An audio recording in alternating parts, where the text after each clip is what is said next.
میں یہ جاننے کے لیے بے چین تھا۔ ایک کورٹ لینے کی خاطر بایاں ہاتھ ہلانے کی کوشش کی تو اچانک انکشاف پر طرف اٹھا کہ میرا بایاں ہاتھ جو ایکسیڈنٹ کی وجہ سے کچلا گیا تھا، کونی سے کاٹ کر علیحدہ کر دیا گیا تھا۔ ڈاکٹر کا خیال تھا کہ اگر ہاتھ نہ کاٹا جاتا تو باقی جسم میں بھی زہر پھیل جانے کا خطرہ تھا۔ نرگس کا خیال اور اس کی دلائی ہوئی قسمیں اگر مانے نہ ہوتی تو میں یقیناً خودکشی کر لیتا، لیکن مجھے اپنی نرگس کی خاطر زندہ رہنا پڑا۔ 2-4 روز تک میں اندر ہی اندر سلگتا رہا، پھر یہ حالت سنبھل گئی۔ انکا نے مجھے اس حالت پہ پہنچا دیا۔ اس بار اس نے میری زبان درازیوں کی بڑی خوفناک سزا دی تھی مجھے۔ میں اپنے ایک ہاتھ سے محروم ہو گیا۔ میرے ہاتھ کو انکا کی طاقت بھی واپس نہیں لا سکتی تھی۔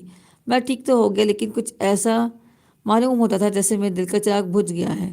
مجھ پر مایوسیوں کے دورے پڑتے رہے۔ ڈاکٹر اور دونوں نرسیں برابر میری خدمت کر رہے تھے۔ نرگس دن رات میرے ساتھ لگی بیٹھی رہتی اور مجھے خوش رکھنے کی حد الامکان کوشش کرتی رہتی۔ ایک روز شام کا ذکر ہے کہ میں اپنے مکان کے باہر برآمدے میں بیٹھا نرگس سے باتیں کر رہا تھا کہ ڈاکٹر اخلاق نے، جن کا مستقل قیام میری کوٹھی پر تھا، میرے پاس آ کر کہا، مسٹر جمیل، میرا خیال ہے کہ اب آپ مکمل طور پر صحت یاب ہو چکے ہیں۔ یہ سب تمہاری محنت اور کوششوں کا نتیجہ ہے ڈاکٹر، میں نے جواب دیا۔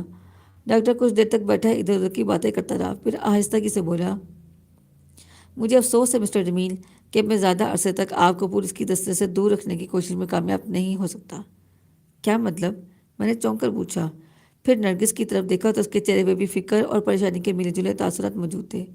میں نے اصرار کیا تو نرگس نے غمناک لہجے میں کہا، جمیل، میں نے آج تک ڈاکٹر کے مشورے پر آپ کو حقیقت حال سے آگاہ نہیں کیا تھا، لیکن اب کچھ پوشیدہ نہیں رکھا جا سکتا۔ جس گاڑی سے آپ کا ایکسیڈنٹ ہوا تھا اس کے 3 مسافر جاں بحق ہو گئے تھے۔ پولیس نے کیس رجسٹر کر لیا ہے۔ اب تک ڈاکٹر اخلاق نے پولیس کو آپ کی بیماری کے پیش نظر پوچھ گچھ کی اجازت نہیں دی تھی۔ ایس پی ٹریفک آج آپ سے ملنے آ رہا ہے، ڈاکٹر نے نرگس کے خاموش ہونے پر کہا۔ ابھی کچھ دیر پچھتر اس کا فون آیا تھا، میں نے اسے آپ سے ملنے کی اجازت دے دی ہے۔ میں نے ایک نظر نرگس کے چہرے پر ڈالی، پھر ایک سرد آہ بھر کر خاموش ہو گیا۔ تھوڑی دیر بعد ٹریفک کا ایس پی اپنے ایک ماتحت کے ساتھ انسپکٹر کے ساتھ آ گیا۔ ملازم نے اطلاع دی تو میں نرگس اور ڈاکٹر اخلاق کے ساتھ ساتھ اپنے ڈرائنگ روم میں آ گیا۔ اس وقت میرے ذہن میں انکا کا تصور اچانک ابھر آیا۔ انکا کے پراسرار وجود نے مجھے کہیں کا نہ رکھا۔ میں نے عالم تصور میں انکا کو دیکھنا چاہا، لیکن وہ اس وقت میرے سر پر موجود نہیں تھی۔ ایس پی نے مجھ سے سوالات کی بوچھاڑ کر دی تھی۔ میں اپنی یادداشت کریت کر جواب دیتا رہا، لیکن وہ میرے جوابات سے مطمئن نظر نہیں آتا تھا۔ کچھ دیر بعد میں نے اس فیصلہ کن لہجے میں کہا، مسٹر جمیل، آپ نے جو حالات بتائی ہیں ان پر یقین کرنے کو میں تیار نہیں۔ ہو سکتا ہے آپ کے کسی وکیل یا منسٹر نے آپ کو یقین دلایا ہو کہ انکا نامی کسی پراسرار وجود کی آڑ لے کر آپ خود کو سزا سے بچا سکتے ہیں، لیکن مجھے یقین ہے کہ عدالت ان باتوں کو بیہودہ اور لغو قرار دے گی۔ میں آپ کو قانونی چارہ جوئی کرنے سے باز نہیں رکھ سکتا، مگر جو کچھ میں نے انکا کے بارے میں بتایا وہ بھی غلط نہیں ہے۔ میں نے ایس پی کو گھورتے ہوئے بے وقوفی سے کہا۔ وہ یک لخت کھڑا ہو کر انسپکٹر سے مخاطب ہو کے بولا، مسٹر ساجد، مسٹر جمیل کو حراست میں لے لو۔ انسپکٹر جو اب تک خاموش بیٹھا ہماری گفتگو سن رہا تھا، اچانک یوں پھٹ پڑا جیسے اس کا ذہنی توازن خراب ہو گیا۔ اس نے ایس پی ٹریفک کو، جس کا نام منوہر لال تھا، خشمگین نظروں سے گھورتے ہوئے کہا، مجھے افسوس ہے کہ جناب میں اس سازش میں آپ کا شریک نہیں بن سکتا۔ واٹ؟ ایس پی نے چنگھاڑتی ہوئی آواز میں کہا کہ پھر انسپکٹر کو قہر آلود نظروں سے دیکھتے ہوئے بولا، کہ تمہارا دماغ تو نہیں خراب ہو گیا؟ جانتے ہو تم اس وقت کس سے مخاطب ہو؟ مجھے پتہ اس وقت میں ایک ایسے ہندو آفیسر سے ہم کلام ہوں جو چند ماہ بیشتر بھی ایک مسلمان معزز شہری کو تعصب کا نشانہ بنا چکا ہے۔ انسپکٹر نے بگڑے ہوئے تیور سے جواب دیا، اس وقت تم اپنے اثر و رسوخ کی وجہ سے بچ گئے تھے، لیکن اس بار میں تمہارے خلاف گواہی دوں گا کہ تم نے میری موجودگی میں مسٹر جمیل سے 50,000 کی رشوت طلب کر کے اپنی مجرمانہ ذہنیت کا ثبوت دیا ہے۔ انسپکٹر کے اس جملے پر ایس پی منوہر لال کے علاوہ میں اور نرگس بھی چونکے بغیر نہ رہ سکے۔ ڈاکٹر اخلاق بھی حیرت سے آنکھیں پھاڑے انسپکٹر کو گھور رہا تھا۔ منوہر لال نے مجھ سے رشوت کی کوئی بات نہیں کی تھی۔ بہرحال ایس پی کا چہرہ غصے سے تمتما اٹھا تھا۔ اس نے غضبناک تیوروں سے انسپکٹر کو گھورا۔ کیا تم میرے حکم کی تعمیل کرنے سے انکار کی جرات کر سکو گے؟ ایس پی منوہر لال کا آپے سے باہر ہونا قدرتی بات تھی۔ وہ اٹھا اور انسپکٹر کو آنکھیں دکھاتا ہوا باہر چلا گیا۔ دوبارہ اندر آیا تو اس کے ساتھ 3 مسلح افراد تھے۔ انسپکٹر نے اپنے دفاع کے خاطر ریوالور نکال لیا تھا، لیکن اسے پیچھتا کہ منوہر لال پر فائر کرتا مسلح سپاہیوں نے اسے جکڑ لیا۔ بعد میں مجھے گرفتار کر لیا گیا۔ نرگس میری گرفتاری پر پھول پھول کر رونے لگی۔ ڈاکٹر اخلاق بدستور حیران کھڑا موقع کی نزاکت پر غور کر رہا تھا۔ میں نے نرگس کو مناسب الفاظ میں صبر کرنے کی تلقین کی اور خاموشی سے باہر آ کر پولیس کی جیپ میں بیٹھ گیا۔ مجھے خود بھی حیرت تھی کہ انسپکٹر نے مجھے بچانے کی خاطر منوہر لال پر ایک ایسا الزام تراشنے کی کوشش کی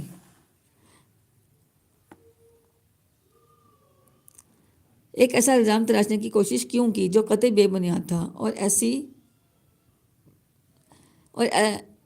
ایسی صورت میں جبکہ میری اس سے کوئی شناسائی نہیں تھی۔ بہرحال حالات نے مجھے گنگ کر رکھا تھا۔ منوہر لال رستے بھر مجھے استحال انگیز انداز میں دیکھتا رہا۔ پولیس ہیڈ کوارٹر پہنچ کر پہلے اس نے رپورٹ مرتب کی، پھر اس وقت ہمیں ایک مجسٹریٹ کے گھر پہنچایا گیا جہاں ہمارے بیانات لیے گئے۔ میں نے مجسٹریٹ کے روبرو ہی بیان دیا جو ایس پی کو دیا تھا۔ مجسٹریٹ نے مجھے یوں دیکھا جیسے اسے میرے ذہنی حالت پر شبہ ہو۔ میرا خیال ہے کہ تم ایک بار پہلے بھی کسی کیس میں ان کا پر اسرار وجود کا حوالہ دے چکے ہو۔ جی جناب، لیکن میری بیوی کی اپیل پر عدالت نے مجھے باضابطہ طور پر بری کر دیا تھا۔ کیا تم انگا کے وجود کو ثابت کر سکتے ہو؟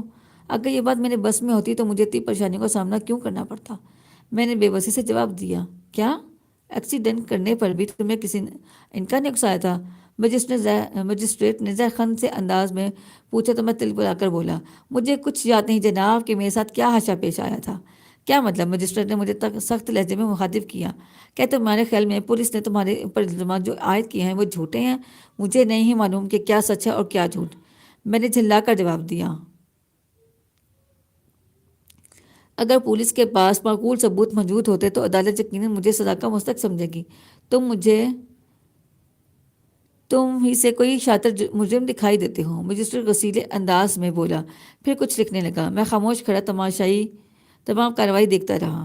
میرے بعد انسپکٹر پولیس اور تینوں پولیس والوں کے بیانات ہوئے۔ ان لوگوں نے کیا بیان کیا مجھے کچھ نہیں معلوم۔ جب تمام بیانات ہو چکے تو مجھے اور انسپکٹر کو لے جا کر حوالت میں بند کر دیا گیا۔ میں پوری رات جاگتا رہا۔ ماضی کی تلخ یادیں میرے ذہن کو چوکے لگاتی نہیں۔ کاش میں خودکشی کر سکتا، کاش نرگس میری بیوی نہ ہوتی، مگر قسمت میں جو لکھا تھا وہ تو ہونا ہی تھا۔ میں نے فیصلہ کر لیا تھا کہ جب قدرت کی طرف سے ایسے انتظام ہو چکے ہیں کہ ایک پولیس انسپکٹر میری طرف داری کر رہا ہے تو میں اس سے پورا فائدہ اٹھانے کی کوشش کروں گا۔ اس فیصلے کے بعد میرے ذہن کو قدر سکون ملا تو میں چاروں ناچار حوالات کے پختہ فرش پر لیٹ رہا۔ ایک ہفتے تک مجھے اور پولیس انسپکٹر کو حوالات میں رکھا گیا۔ اس دوران میں متعدد بار مجھ سے سوالات کیے گئے، لیکن ہر بار میں نے یہی کہا کہ مجھے کچھ یاد نہیں۔ میں نے کچھ ایسا تاثر دینے کی کوشش کی جیسے میری یادداشت خراب ہو گئی ہو۔ انسپکٹر بدستور اپنے بیان پر اڑا رہا کہ منوہر لال نے مجھ سے 50,000 کی رشوت طلب کی تھی اور دھمکی دی تھی کہ اگر رقم نہ اسے ملی تو وہ مجھے سزا کرا دے گا۔ انسپکٹر کے پاس کیا ثبوت تھا جس کی بنا پر وہ ایک ذمہ دار آفیسر پر رشوت خوری کا الزام لگا رہا تھا؟ میری عقل میں یہ بات نہیں آئی تھی۔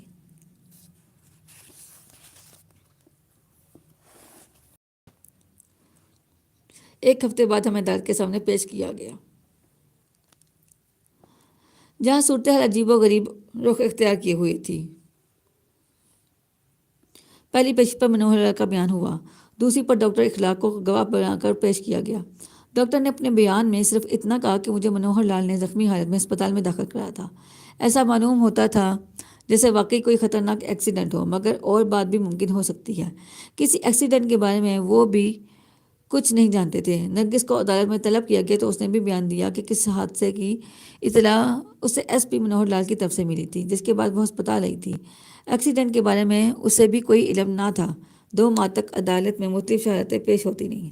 ایس پی ٹریفک نے موقع واردات کے وہ فوٹو عدالت میں پیش کیے جن میں میری گاڑی چکنا چور حالت میں نظر آ رہی تھی، گاڑی نمبر پلیٹ میں نظر آ رہی تھی۔ دوسری گاڑی میں سفر کرنے والے مرحومین کے عزیزوں نے عدالت کے روبرو بیان دیا کہ انہوں نے مجھے موقع واردات پر نہیں دیکھا تھا، لیکن میری گاڑی وہاں پر ضرور موجود تھی اور اس پر وہی نمبر پلیٹ موجود تھی جسے عدالت میں پیش کیا گیا۔ کیدار ناتھ نے پولیس کی طرف پیش کیے جانے والے گواہوں پر شدید جرح کی تھی۔ ایک برسٹر کی حیثیت سے اس کے پیشے کا تقاضا بھی یہی تھا کہ وہ مجھے دودھ کی مکھی کی طرح اس جرم سے علیحدہ کرتا جو مجھ سے سرزد ہو چکا تھا۔ سب سے آخر میں انسپکٹر ساجد کو عدالت کے سامنے پیش کیا گیا۔ اس پر 2 جرم عائد کیے گئے تھے۔ ایک تو یہ کہ اس نے اپنے آفیسر کے حکم کی تعمیل کرنے سے انکار کرتے ہوئے ان پر ریوالور تان لیا تھا، اور دوسرے یہ کہ اس نے مجرم کی طرفداری کرنے کی کوشش کی تھی جس نے مذکورہ حادثے میں 3 انسانی زندگیوں کا خون کیا تھا۔ جس وقت انسپکٹر کو فرد جرم پڑھ کر سنائی جا رہی تھی، وہ گواہوں کے کٹہرے میں سینہ تانے کھڑا مسکرا رہا تھا، یوں جیسے اسے کامیابی کا یقین رہا ہو۔ بعد میں جب اس نے عدالت کو مخاطب کر کے اپنے پچھلے بیان دہرایا اور میری بے گناہی کے ساتھ ساتھ منوہر لال پر رشوت طلب کرنے کا الزام عائد کیا تو حاضرین دم بخود رہ گئے۔ منوہر لال کے چہرے پر ایک رنگ آ رہا تھا تو ایک جا رہا تھا۔ اپنی جگہ پر چپ کھڑا وہ اپنے ہونٹ کاٹ رہا تھا۔ انسپکٹر کا بیان ختم ہوا تو کچھ دیر تک عدالت میں سناٹا طاری رہا۔ پھر کیدر ناتھ نے اس سے سوالات کیے جن کا جواب اس سے حسب منشا ملتا رہا۔ کیدر ناتھ کے بعد وکیل سرکار نے اس پر جرا کی، لیکن انسپکٹر کسی آنی چٹان کی طرح اپنی جگہ ڈٹا کھڑا رہا۔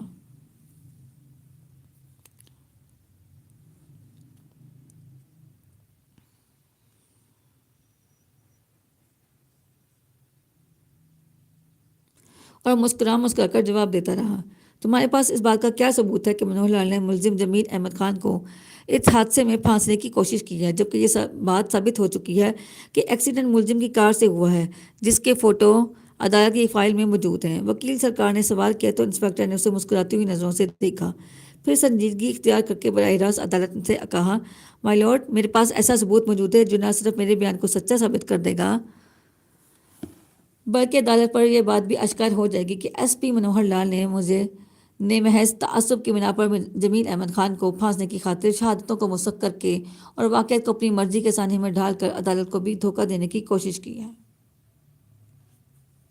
لیکن مائی لارڈ، قبل اس کے میں اپنا ثبوت پیش کروں، عدالت سے اس بات کی پرزور درخواست کروں گا کہ جو کچھ میں کہوں اس کی تصدیق بغیر کسی تاخیر کے فوری طور پر کر لی جائے۔ مبادہ منوہر لال اس ثبوت کو بھی درمیان سے ہٹانے کی کوشش کریں۔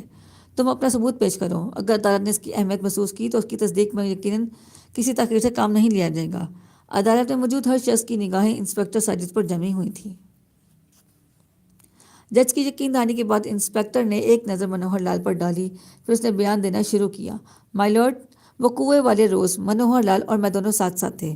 ایکسیڈنٹ جمیل احمد خان کی گاڑی سے نہیں بلکہ نرنجن لال نامی ایک شخص کی کار سے ہوا تھا جو موقع پر ہی جاں بحق ہو گیا تھا۔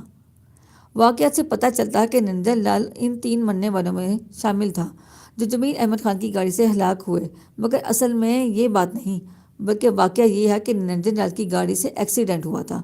نرنجن لال اپنی اور دوسری کار میں بیٹھے والے اپنے دوستوں کی موت کا سبب بنا۔ منوہر لال حادثے کی اطلاع ملنے پر مجھے اپنے ساتھ لے کر گیا تھا۔ انسپکٹر نے تفصیل کے ساتھ سب کچھ بتاتے ہوئے کہا۔ نرنجن لال چونکہ ایس پی کا دوست تھا، اس لیے اسے خاموشی سے چتا کی آگ کے حوالے کر دیا گیا۔ جمیل احمد خان اور نرنجن لال کی گاڑیاں ایک ہی ماڈل کی تھیں، اس لیے منوہر لال نے اپنی سابقہ معلومات کی بنا پر جمیل احمد خان کو پھانسنے کا شرمناک منصوبہ بنایا۔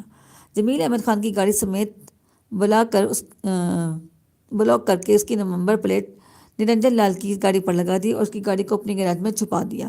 ایس پی صاحب کا خیال تھا کہ جمیل احمد خان کو سزا ملنے کے بعد اس کی گاڑی فروخت کر دی جائے گی۔ جمیل احمد خان کو حادثے کا مجرم قرار دینے کی خاطر منوہر لال نے اسے کرائے کے گنڈوں سے اس حد تک زد و کوب کرایا کہ اسے اپنا ایک ہاتھ بھی گنوانا پڑا۔ پھر بے ہوشی کی حالت میں اسے ہسپتال میں داخل کرا دیا گیا۔ انسپکٹر ساجد نے اپنا سلسلہ کلام جاری رکھتے ہوئے کہا، منوہر لال نے یہ تمام ڈرامہ بڑا خوبصورتی سے اسٹیج کیا کہ کسی کو ذرا برابر شبہ بھی نہ ہو سکا۔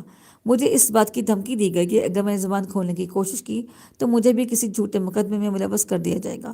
میں خاموش رہا، مگر جب ایس پی منوہر لال نے 50,000 کی رقم بے گناہ جمیل سے طلب کی تو میں چپ نہ رہ سکا۔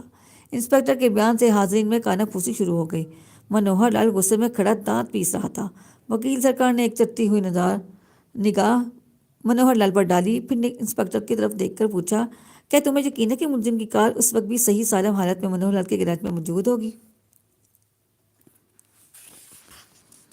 مائی لارڈ، انسپکٹر نے براہ راست جج سے کہا،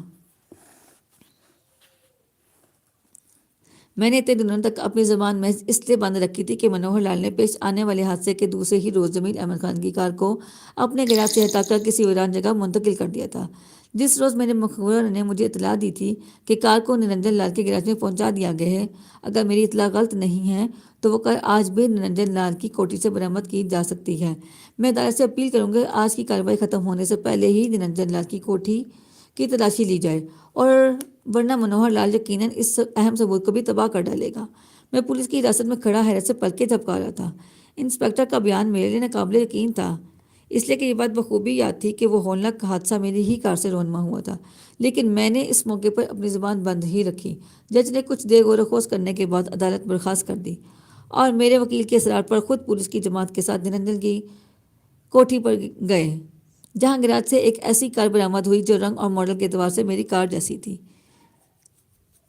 لیکن اس پر جو نمبر پلیٹ موجود تھی وہ نرنجن لال کی کار تھی۔ جج نے کار کو تفتیش کی غرض سے ایک دوسرے ایس پی کے حوالہ کیا اور مقدمے کی کارروائی اگلی پیشی تک ملتوی کرا دی۔ 15 روز تک مجھے کسی بات کا علم نہ ہو سکا۔ 16ویں روز جب مقدمہ دوبارہ پیش ہوا تو مجھے باضابطہ طور پر بری کر دیا گیا۔ ایس پی منوہر لال کو اپنی پوزیشن کا ناجائز استعمال اور عدالت کو دھوکہ دینے کے الزام میں گرفتار کر لیا گیا۔ انسپکٹر ساجد کو عدالت کی جانب سے انعام کا مستحق قرار دیا گیا۔ نرگس نے میری رہائی کے احکام سنے تو خوشی سے بےتاب ہو کر بھری عدالت میں مجھ سے لپٹ گئی۔ میں نے انسپکٹر کا شکریہ ادا کیا، پھر حیران و پریشان عدالت سے باہر نکل آیا۔ نرگس کو مقدمے کی کارروائی سے زیادہ میری رہائی کی خوشی تھی، لیکن میں سنجیدگی سے سوچ رہا تھا کہ آخر یہ سب کیوں کر ممکن ہو گیا؟ وہ کون سی قوت تھی جس نے ناممکنات کو ممکن کر دکھایا؟ ان کا اچانک میرے ذہن میں انکا کا پراسرار تصور ابھر آیا۔ انکا جو حیرت انگیز اور ناقابل یقین قوتوں کی مالک تھی، اس کے لیے کوئی چیز ناممکن نہیں تھی۔ حادثے سے قبل اس نے مجھ سے کہا تھا، جمیل تمہیں ہوش میں لانے کے لیے نہ جانے کتنے تماشے اور دکھانے پڑیں گے۔ انکا کا تصور آتے ہی وہ واقعات کی الجھی ہوئی گرہیں اپنے آپ ہی کھلتی چلی گئیں۔ مجھے یقین تھا کہ وہ سب انکا کی پراسرار شخصیت کا کیا دھرا ہے۔ اسی نے مجھے پہلے ایک حادثے سے دوچار کیا، پھر اسی کی وجہ سے مجھے ایک ہاتھ سے ہاتھ دھونا پڑا، اور اب اسی کی پراسرار قوت کا نتیجہ تھا کہ میں کسی یقین سزا سے گلو خلاصی حاصل کر کے واپس اپنے گھر جا رہا تھا۔ انکا کے منحوس وجود نے مجھے کہیں کا نہ رکھا تھا۔ میں نے عالم تصور میں ایک بار پھر انکا کو دیکھنا چاہا، لیکن وہ میرے سر پر موجود نہیں تھی۔ غالباً ابھی تک وہ انسپکٹر ساجد کے سر پر اپنا تسلط جمائے ہوئی تھی۔ گھر پہنچ کر نرگس نظر و نیاز کے معاملے میں الجھ گئی۔ میں آرام کرنے کی غرض سے اپنے کمرے میں چلا گیا۔ 2 روز تک کوئی قابل ذکر بات پیش نہیں آئی، سوائے اس کے کہ میرے مقدمے کی کارروائی اور منوہر لال کی گرفتاری کی خبریں روزانہ اخباروں میں جلی سرخیوں میں شائع ہو رہی تھیں۔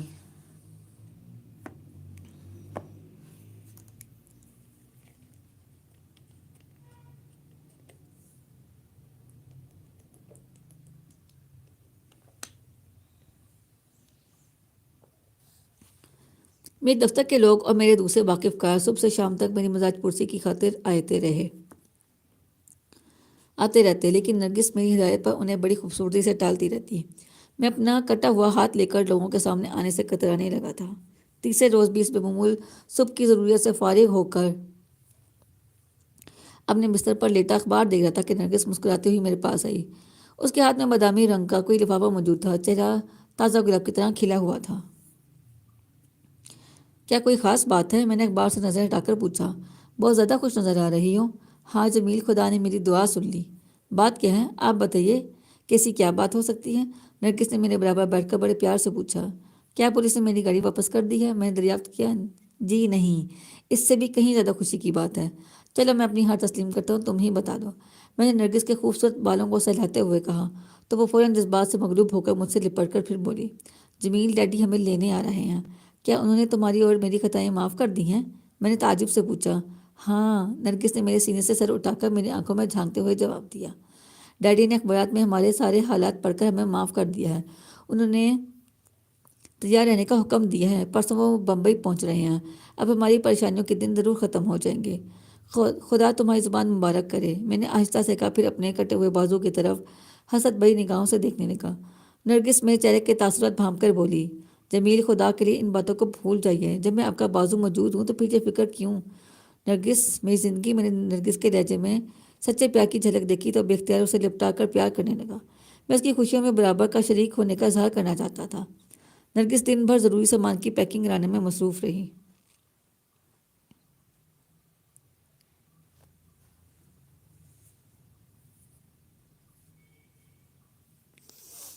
وہ بے حد خوش تھی۔ میں دیکھ رہا تھا کہ وہ کم از کم 2-4 ماہ کے لیے اپنے والد کے ہاں قیام کرنے کا ارادہ رکھتی ہے، ورنہ اتنے سامان کی بھلا کیا ضرورت تھی؟ بمبئی سے میرا دل اچاٹ ہو چکا تھا، اس لیے میں نے نرگس سے کوئی سوال نہیں کیا۔ مجھے خوشی تھی کہ مسٹر اصفہانی کی نرگس سے ناراضگی ختم ہو چکی ہے۔ اب کم از کم نرگس کے لیے میرے بعد کوئی سہارا پیدا ہو گیا تھا۔ مجھے یقین تھا کہ اب میں قدرے سکون کا سانس لے سکوں گا۔ ذاتی طور پر مجھے نرگس کے والد کی خوشی یا ناراضگی کا کوئی خیال نہیں تھا۔ نرگس چونکہ دن بھر کی تھکی ماندی تھی، اس لیے رات کا کھانا کھاتے ہی سو گئی۔ میں نے حسب عادت بستر پر لیٹ کر کتاب کی وقت گزارنی شروع کر دی۔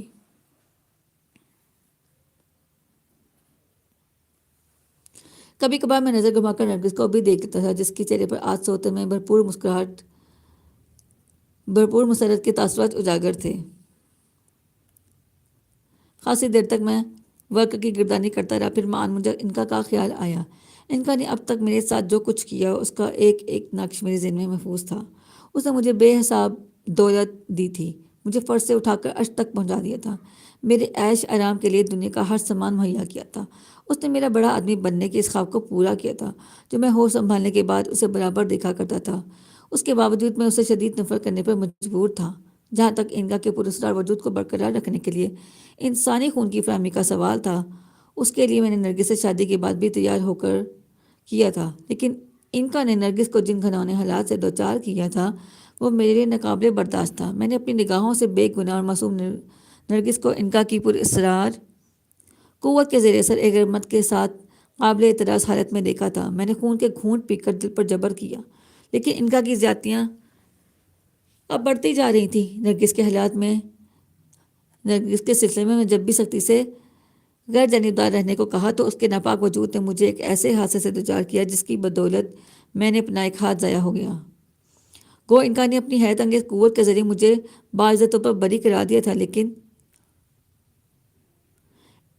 مجھے اس قابل نہیں چھوڑا تھا کہ میں باہر نکل کر لوگوں کو اپنی شکل دکھا سکوں۔ آئندہ وہ مجھے لنگڑا اور اندھا بھی کر سکتی تھی۔ میرا ذہن انکا کے خیالی تصور سے الجھتا رہا۔ میں نے طے کر لیا کہ اب جب کہ نرگس کے باپ نے اسے معاف کر دیا ہے اور وہ میری غیر موجودگی میں بھی اپنے باپ کے پاس رہ سکتی ہے، میں انکا کی زیادتیوں کا انتقام سے ضرور لوں گا، خواہ مجھے اس کے عوض اپنی زندگی سے ہاتھ کیوں نہ دھونا پڑے۔ میں نے نہ جانے کب تک اپنے خیالات میں گم رہا، پھر اچانک مجھے محسوس ہوا جیسے انکا میرے سر پر آ گئی ہو۔ میں نے عالم تصور میں اپنے بکھرے ہوئے بالوں پر نظر ڈالی تو میرے خون کی گردش تیز ہو گئی۔ انکا میرے سر پر دوبارہ آ گئی تھی۔ اس کے چہرے پر تھکن کے تاثرات موجود تھے۔ اس کی کمل جیسی آنکھوں میں پہلی بار میں نے تفکرات کی جھلکیاں دیکھی تھیں۔ وہ میرے سر پر چت لیٹی کسی گہری سوچ میں غرق تھی۔ اس نے اپنے دونوں ہاتھوں کا اپنے سر کے نیچے تکیہ بنا رکھا تھا اور خلا میں گھورے جا رہی تھی۔ کبھی وہ اپنے ہونٹ کاٹنے لگ جاتی، نہ جانے وہ اس وقت کس سوچ میں غرق تھی۔ میں نفرت بھری نظروں سے اس ننھی مگر خطرناک عورت کو گھورتا رہا جو حیرت انگیز قوتوں کی مالک تھی۔ مجھے اس کو تفکرات میں ڈوبا دیکھ کر تعجب ہوا۔ میں اس سوچنے پر مجبور ہو گیا کہ وہ دنیا کی ہر ناممکن بات پلک جھپکنے میں ممکن بنا سکتی تھی، تو پھر یہ غور و فکر کس لیے؟ آخر وہ ایسی کون سی انہونی بات تھی جس نے انکا کو بھی سوچنے پر مجبور کر دیا تھا؟ آج سے قبل میں نے اسے کبھی اس طرح مضطرب نہیں محسوس کیا۔ شاید وہ کسی اندرونی کرب سے دوچار تھی، مگر مجھے کیا پڑی تھی کہ اس کے بارے میں سوچتا۔ میں نے اپنی آنکھیں بند کر لیں اور سونے کی کوشش کرنے لگا، مگر عین اسی عالم غنودگی کی کیفیت میں تھا۔ انکا کے نکیلے پنجوں کی چبھن اپنے سر پر محسوس کر کے میں ہڑبڑا کر آنکھیں کھول دیں۔ انکا سر پر کھڑی مجھے خونخوار نظروں سے دیکھ رہی تھی۔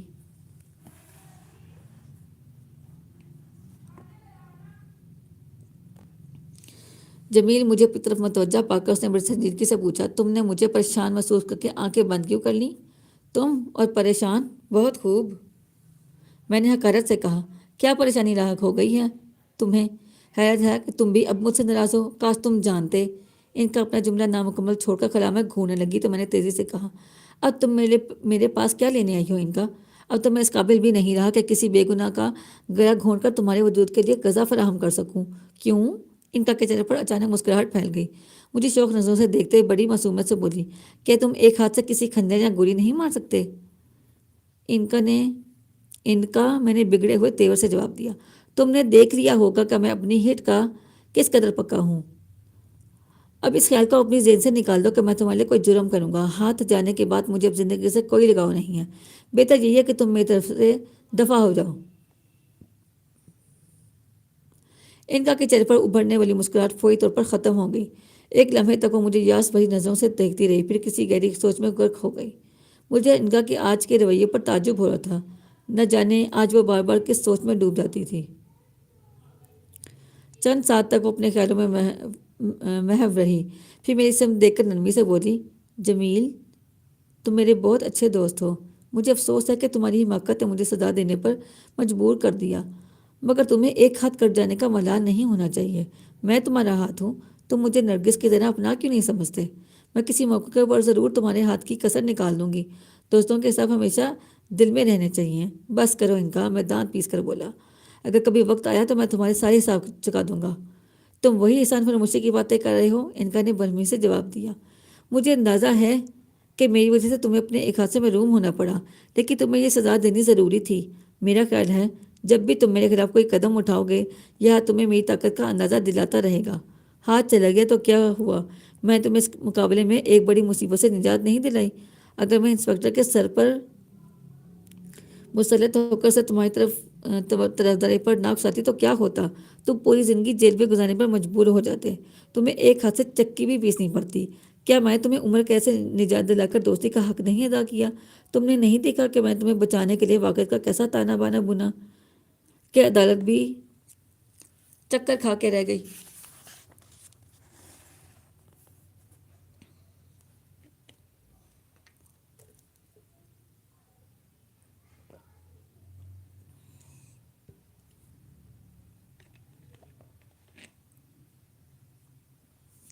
حالانکہ اس مقدمے پر اگر دوبارہ غور کیا جائے تو سچی بات پتہ چلنے میں کوئی دیر نہیں لگے گی۔ نرنجن لال کی موت، اس کے گھر والوں کی شہادتیں، اس رات اس کی مصروفیت وغیرہ کے بارے میں آسانی سے سچی معلومات فراہم کی جا سکتی ہیں، مگر میں نے عدالت پر سحر طاری کر دیا تھا۔ تم میری وجہ سے بچ گئے۔ جہاں تم نے اتنے احسانات کیے ہیں وہاں ایک احسان اور کر دو، میں نے سرد لہجے میں کہا۔ یا تو مجھے ایک ہی بار موت کے منہ میں جھونک دو یا ہمیشہ کے لیے میرا پیچھا چھوڑ دو۔ نہیں جمیل، ایسی باتیں کیوں کرتے ہو؟ ابھی ہماری دوستی اتنی جلدی ختم نہیں ہو سکتی۔ ہاں، ایک وعدہ میں تم سے ضرور کر سکتی ہوں۔ اطمینان رکھو، آئندہ میں نرگس کے معاملے میں کوئی ٹانگ نہیں اڑاؤں گی۔ تم یہی چاہتے ہو نا؟ میں نے اس بار انکا کی کوئی بات کا جواب نہیں دیا، خاموشی سے اس کے چہرے کو تکتا رہا اور اس بات کا اندازہ لگاتا رہا کہ اس کے رویے میں تبدیلی کیوں ہے اور اس کی باتوں میں کہاں تک صداقت ہو سکتی ہے۔ تم نے میری بات کا کوئی جواب نہیں دیا جمیل، انکا نے آلتی پالتی مار کر میرے سر پر بیٹھتے ہوئے کہا۔ کیا تمہیں اس بات پر شبہ ہے کہ میں بعد میں اپنے وعدے سے مکر جاؤں گی؟ کیا پہلے کبھی میں نے ایسا کیا ہے؟ ہاں، تم ضرور مجھے بھول جاتے ہو، مجھے بھی اور اپنے وعدوں کو بھی۔ نرگس میری بیوی ہے، اس نے میرے لیے بڑی مصیبتیں جھیلی ہیں۔ میں نہیں چاہتا کہ اب وہ کوئی دکھ اٹھائے۔ میرے دل نے مجھے یہی مشورہ دیا تھا کہ حالات کے پیش نظر میں انکا کے پر اسرار وجود سے مصالحت کر لوں۔ دوسری صورت میں اگر وہ اپنی اطراحت پر اتر آئی تو مجھے اندھے کنویں میں آنکھ بند کر کے چھلانگ لگانے پر مجبور کر سکتی تھی۔ اس کی حیرت انگیز قوت کے لیے کوئی بات ناممکن نہیں تھی۔ میں اسے بہت خوفزدہ ہو گیا تھا۔ میں تم سے وعدہ کرتی ہوں کہ نرگس اب کسی حادثے تو چار نہیں ہوگی۔ انکا نے زیر لب مسکراتے ہوئے کہا۔ اور کچھ اور کوئی فرمائش؟ تم نرگس کے معاملے میں ٹانگ الجھانے کی کوشش نہیں کرو گی؟ میں نے سنجیدگی سے کہا۔ مجھے منظور ہے، انکا نے حامی بھر لی۔ ہو سکتا ہے کہ کبھی وہ تمہارے وجود کو میرے سر پر محسوس کر کے آپے سے باہر ہو جائے۔ میں اس کی کسی بات کا برا نہیں مانوں گا۔ ممکن ہے وہ مجھے تمہارے چنگل سے نجات دلانے کی خاطر کوئی اقدام بھی کر گزرے۔ اب وہ ایسا نہیں کرے گی، انکا نے وثوق سے جواب دیا، پھر مسکرا کر بولی۔ ابھی اسے حالات کا علم نہیں ہے، لیکن جس روز اسے یہ بات معلوم ہو گئی کہ میری ہی قوت نے اس کے باپ کے درمیان نفرت کی خلیج پور کی ہے تو وہ مجھے اپنا محسن سمجھے گی۔ تو کیا نرگس کے والد نے وہ تار تمہارے ایما پر دیا تھا؟ ہاں جمیل، انکا نے بڑے دل آویز انداز میں مسکراتے ہوئے کہا۔ بمبئی میں تمہارا اور نرگس کا رہنا یوں بھی اب مناسب نہیں۔ بہتر یہی ہے کہ تم دونوں کو عرصے کے لیے یہاں سے ہٹ جاؤ۔ میرے ذہن میں ایک خیال نے بڑی صورت سے سر ابھارا۔ انکا مجھے بمبئی سے دور رہنے کا مشورہ کیوں دے رہی ہے؟ کیا اس میں کوئی مصلحت ہے؟ کیا وہ مجھے کسی پیش آنے والے حادثے سے بچانا چاہتی ہے یا پھر اس مشورے کے پیچھے انکا کی کوئی اور سازش کار فرما ہے؟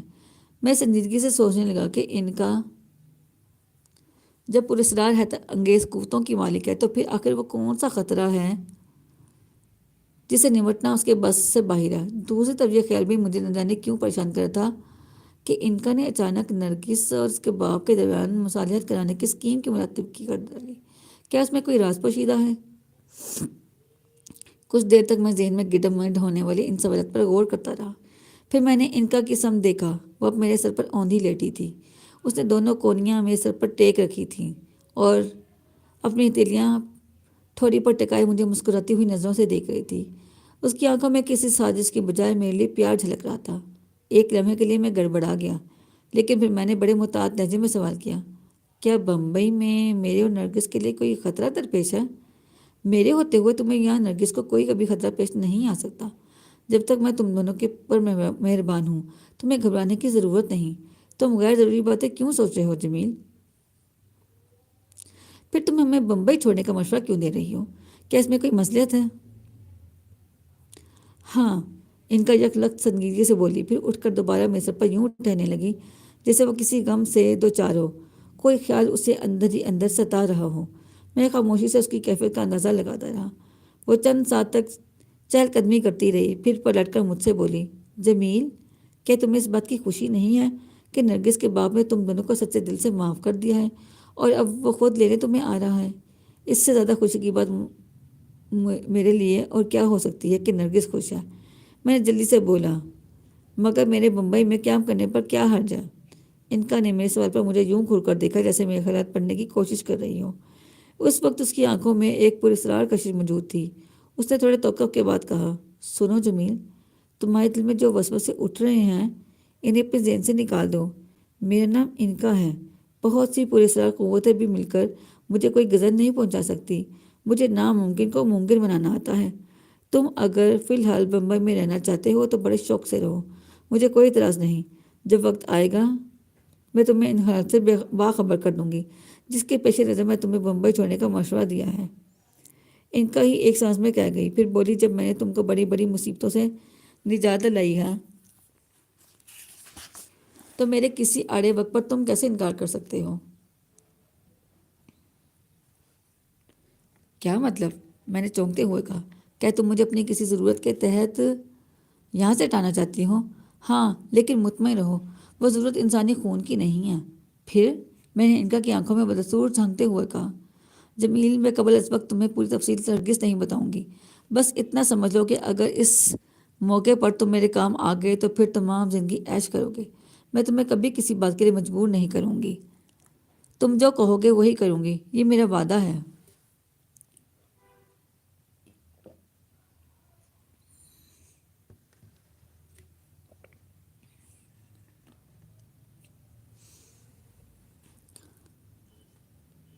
انکا کی باتوں کا مقصد میں نہ جان سکا۔ بہرحال اس بات کا مجھے یقین تھا کہ وہ اس وقت مجھ سے جو کچھ کہہ رہی ہے وہ ضرور پورا کرے گی۔ میں کچھ دیر تک خالی نظروں سے انکا کو تکتا رہا۔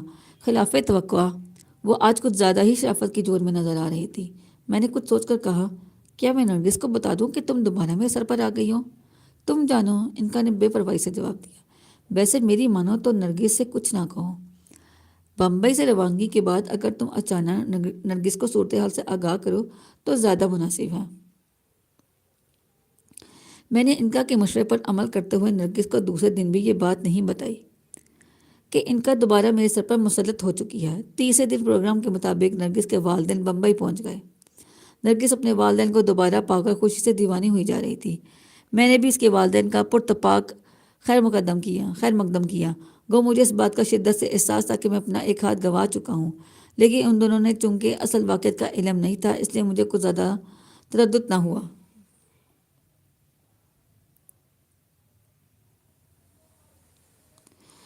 2 روز تک گھر میں ہنگامہ اور جشن کا عالم رہا۔ تیسرے روز ہم اپنا رخت سفر جو پہلے ہی سے تیار تھا لے کر بمبئی روانہ ہو گئے۔ میں نے یہی سوچا تھا کہ دوران سفر موقع نکال کر نرگس کو بتا دوں گا کہ اس کے خوشی کے یہ اسباب انکا کے پیدا کرنا ہے، لیکن مجھے اس کا موقع نہ ملا۔ نرگس زیادہ تر اپنی ماں کے ساتھ ہی رہی۔ میں اس کے والد سے گفتگو میں مصروف رہا۔ بہرحال میرے لیے بڑی مسرت کی بات تھی کہ نرگس کے والدین مجھے معاف کر چکے ہیں. ان کا برتاؤ میرے ساتھ ویسا ہی تھا جیسے شریف گھرانوں میں داماد کے ساتھ ہوتا ہے. نرگس کے گھر پہنچ کر جب میں نے بتایا کہ ان کا میرے سر پر واپس آ گئی ہے تو وہ اداس ہو گئی، لیکن جب میں نے اسے تفصیل سے بتایا تو اس کے دل کا غبار چھٹ گیا. وہ سچ مچ ان کا اپنا محسن سمجھ رہی تھی.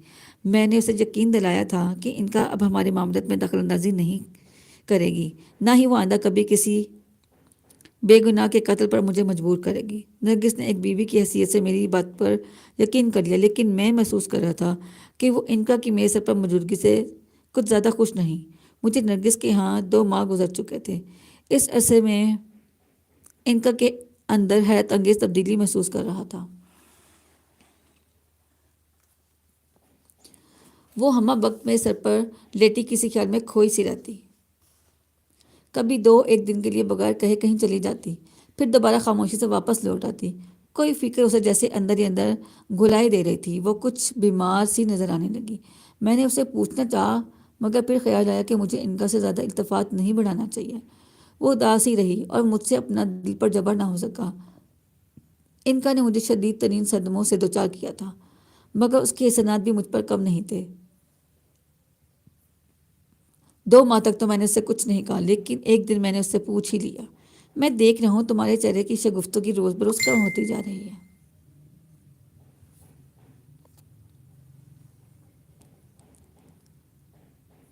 جمیل، مجھے حیرت ہے تمہیں میرا خیال کیوں آ گیا. میں سمجھ رہی تھی کہ تم میری پریشانی پر خوش ہوگے. ان کا تم نے بمبئی سے چلتے وقت کہا تھا کہ غالباً تم پر کوئی افتاد پڑی ہے، لیکن تم نے تفصیل نہیں بتائی تھی. میں نے بڑے خلوص سے پوچھا.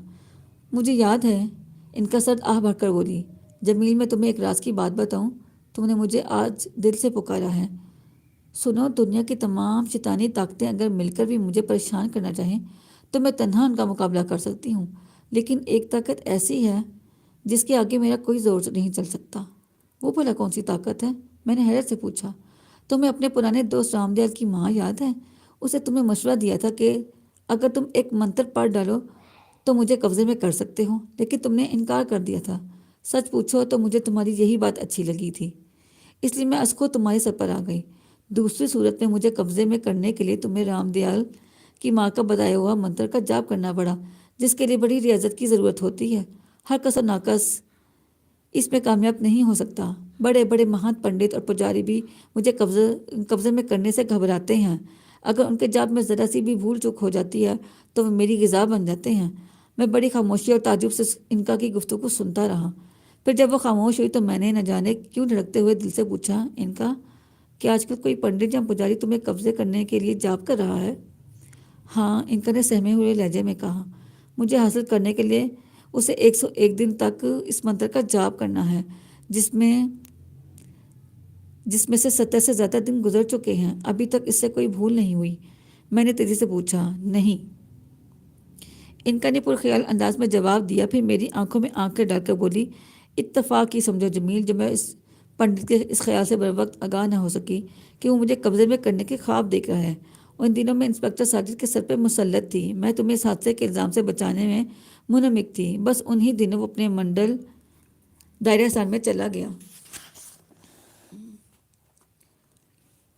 کیا اب تک تم اس کا کچھ نہیں بگاڑ سکیں؟ جب تک وہ منڈل کے اندر ہے میں کچھ نہیں کر سکتی. ہاں، اگر اس سے کوئی بھول ہو جائے تو میں پلک جھمکتے میں اس کی سانس باہر نکال سکتی ہوں. اگر وہ اپنے مقصد میں کامیاب ہو گیا تو؟ میں نے قدرے بچانے ہو کر سوال کیا. اگر وہ کامیاب ہو گیا جمیل تو مجھے اس کا غلام بن جانا پڑے گا، اور پھر اس وقت تک اس کے بجا آوری میں کرنا میرا فرض ہوگا جب تک وہ مر نہیں جاتا. انکا نے جملہ کہتے وقت مجھے ایسی حسرت بھری نظروں سے دیکھا کہ میں تڑپ اٹھا. اس کی نظروں میں التجا تھی، ایک درخواست جسے میں رد نہ کر سکا. نہ جانے کیوں مجھے اس تصور ہی سے ہور آنے لگا. انکا مجھ سے ہمیشہ کے لیے جدا ہو جائے گی. اس نے میرے لیے بے شمار قربانیاں دی تھیں. ان گنت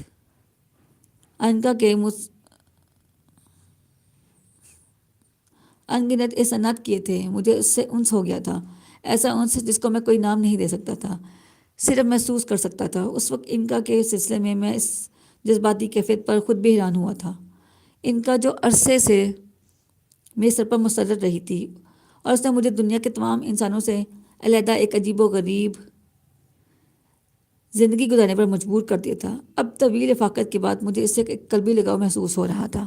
وہ مجھے اداس اور دلگیر نظر آئی تو میرا جی اسے سینے سے لگانے کو چاہا۔ اس کے جسم کے نشیب و فراز اپنے سر پر محسوس کرنے کے بعد پہلی بار مجھے احساس ہوا جیسے انکا کے جسم میں بڑی کشش ہو، جیسے میں نے اس کے حسین جسم کا استحصال نہ کرنے کی کوئی غلطی کی ہو۔ مجھے یہ بھی خیال رہا کہ اگر میں اس آڑے وقت میں انکا کے کام آ گیا اور اسے بچانے میں کامیاب ہو گیا تو پھر یقیناً وہ میری بے دام کنیز بن کر رہے گی۔ میں جو چاہوں گا وہ کرے گی۔ انکا سے جو کامیاب ہو گیا تو پھر یقیناً وہ میری انکا سے جو مانگوں گا وہ مل جائے گا۔ ہر چند کے خدا کا دیا ہوا میرے پاس سب کچھ موجود تھا، مگر مزید دولت کی ہوس کسے نہیں ہوتی؟ انسانی فطرت یہی ہے کہ آدمی خواہ کتنا ہی دولت مند کیوں نہ ہو جائے، اسے مزید دولت مند بننے کی خواہش بے چین کیے رکھتی ہے۔ میری کیفیت بھی اس وقت کچھ ایسی ہی تھی۔ میں نے دھڑکتے ہوئے دل سے کہا، انکا، کیا میں تمہارے کسی کام آ سکتا ہوں؟ جمیل، میں تم پر واری جاؤں؟ تم اس وقت جو سوچ رہے ہو کاش تم پہلے سوچتے، کاش تم نے مجھے نرگس کی طرح محسوس کیا ہوتا۔ انکا نے رفتگی سے کہا، انکا مجھے بتاؤ میں تمہارے کام آ سکتا ہوں؟ میں نے بھی اداسی والے لہجے میں اس سے جواب دیا، جمیل مجھے یقین ہے تم اگر چاہو تو مجھے بچا سکتے ہو، اس کے عوض میں تمہاری باندھی بننے کو بھی تیار ہوں۔ میں تمہیں ہر قیمت پر اس پنڈت کے ناپاک منصوبے سے نجات دلا کر دم لوں گا۔ میں نے فیصلہ کن لہجے میں کہا تو انکا کھل اٹھی، مجھے پیار بھری نظروں سے دیکھتے ہوئے بولی، جمیل میں نے تمہارا انتخاب غلط نہیں کیا، تم بہت اچھے ہو، مگر اب اپنے دل میں میرے لیے برائی نہ لانا۔ مجھے بتاؤ کہ اب مجھے مزید اس پنڈت کے لیے کیا کرنا چاہیے؟ میں نے جذباتی ہو کر پوچھا۔ اتنی جلدی کی ضرورت نہیں جمیل، کچھ دن اور رک جاؤ، پھر میں تم کو اس پنڈت کے بارے میں سب باتیں تفصیل سے بتا دوں گی۔ اس رات میں نے انکا کو ایک عرصے کے بعد پرسکون نیند میں محو پایا تھا۔ وہ خراٹے لے رہی تھی، وہ کوئی پری معلوم ہو رہی تھی۔ نیند میں اس کی چہرے پر عجب معصومیت تھی۔ میں نے انکا کے سراپا کو دیکھا تو مجھے دیکھ کر اس پر پیار آ گیا۔ میں اسے سوتے ہوئے دیکھ رہا تھا، ایک حسین جمیل ننھی عورت۔ میرے سامنے میرے مستقبل کے حسین خواب تھے، میرے پاس انکا تھی، پراسرار قوتوں کی مالک۔ آج کے لیے اتنا ہی، انشاءاللہ ہم بہت جلد پھر حاضر ہوں گے۔ روبینہ شاہین، ابھی تو یہ اچھا خاصا ناول موجود ہے، یہ دیکھیں، اس کے لیے آپ کو بہت ویٹ کرنا پڑے گا۔ تھینک یو مانڈی ٹون، آپ کا بھی بہت شکریہ۔ فاطمہ، وعلیکم السلام۔ جی یہ ناول باقی بہت اعلیٰ ہے، ان کا کتابی حشر سوانیاں اور موجود ہوں گی اس کے اندر۔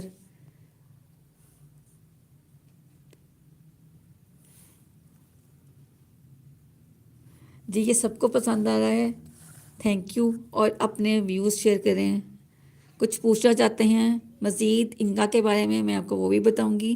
ہم اس ناول پر اس کے ختم ہونے پر ڈسکشن کریں گے۔